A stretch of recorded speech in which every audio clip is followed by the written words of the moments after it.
Good morning. ಇವತ್ತು ಸಂಕ್ರಾಂತಿ. ನಾವು ಎಲ್ಲರೂ ಬೆಳಗ್ಗೆ ಎದ್ದು ಜಳಕ ಮಾಡಿ ರೆಡಿಯಾಗಿದ್ವಿ. ಯಾಕಂದ್ರೆ ಗುಡಿಗೆ ಹೋಗ್ಬೇಕಂತ ಇತ್ತು. ನಾವು ರೂಮ್ ಬಿಟ್ವಿ ಗುಡಿಗೆ ಹೋಗ್ಬೇಕಂತ. ಹಂಗೆ ಹೊಂಟಿದ್ವಿ. ಕುಮಾರ್ ಅಣ್ಣ ಬಂದ. ಹಾಯ್. ಮತ್ತೆ ಅವನಿಗೆ ಹಾಯ್ ಹೇಳಿ ನಾವು ಮುಂದೆ ಹೊಂಟ್ವಿ. ಅಲ್ಲಿ ಏನೋ ಡಿಸ್ಕಸ್ ನಡೆದಿತ್ತು ಇಬ್ಬರದು. ಅವ್ರಿಗೆ ಹೋಗಿ ಕೇಳಿದ್ವಿ ಇವತ್ತು ನಾಷ್ಟಕ್ಕೆ ಏನಾಯ್ತಂತ. ಇವತ್ತೇನಾಯ್ತು? ಇವತ್ತು ವಾಂಗಿ ಭಾತ್ ಮಾಡಿದ್ದಾರೆ. ವಾಂಗಿ ಭಾತ್ ದಿನ ಜಲ್ದಿ ಎದ್ದು ಜಳಕ ಮಾಡೋ ಹುಡುಗ ಇವತ್ತು ಜಳಕ ಮಾಡಿದ್ದಲ್ಲ. ಯಾಕಂದ್ರೆ ಅವನು ಈವ್ನಿಂಗ್ ಹೋಗ್ತೀನಿ ಗುಡಿಗಂತ. ಅದಕ್ಕೆ ನಾವು ಹೊಂಟ್ವಿ. ಅಲ್ಲೇ ಆದಿತ್ಯ ಬಂದ. ಅವನಿಗೆ ನಾವು ಹಾಯ್ ಹೇಳಿ ಮತ್ತೆ ಹಬ್ಬದ ಹಾರ್ದಿಕ ಶುಭಾಶಯಗಳು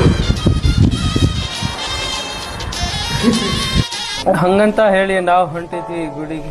ಬೆಳಗಿನ ಜಾವನೆ ಬಿಸಿಲು ಬಹಳ ಇತ್ತು ರಾಯಚೂರಲ್ಲಿ. ಹಂಗೆ ನಮ್ ದೋಸ್ತರು ಹೊಂಟಿದ್ರು, ಅವರು ಹಾಯ್ ಮಾಡಿದ್ರು. ಇದು ಯಾವ ಗಿಡ ಅಂತ ಹೇಳಿ ಹಂಗೆ ಮನೆ ಮುಂದೆ ರಂಗೋಲಿ ಹಾಕಿದ್ರು. ಅದನ್ನ ನೋಡ್ಕೊಂತ ನಾವು ಹೊಂಟಿವಿ. ಅಲ್ಲಿ ಗಾಳಿಪಟನು ಹಾಡ್ಸಕತ್ತಿದ್ರು ಹುಡುಗರು. ಅದನ್ನ ನೋಡಿ ನಾವು ಹೊಂಟಿವಿ ಗುಡಿಗೆ. ಕೊನೆಗೂ ಗುಡಿ ಬಂದ್ವಿ. ನೋಡಿ ಇದು ಯಗ್ನೂರ್ ಟೆಂಪಲ್ ಅಂತ ರಾಯಚೂರಲ್ಲಿ ಇರೋದು, ಬೋಳ್ಮಾಂದೋಡಿ ರೋಡ್. ಹಂಗೆ ನಾವು ಒಳಗ್ ಹೋದ್ವಿ.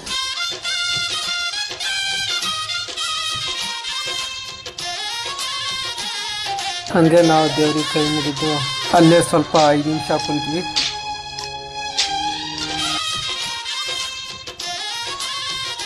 ಮತ್ತೆ ಅಲ್ಲಿ ಪ್ರಸಾದ ಕೊಟ್ಟರು. ಪ್ರಸಾದ ತಿಂದು ಮತ್ತೆ ಎಳ್ಳು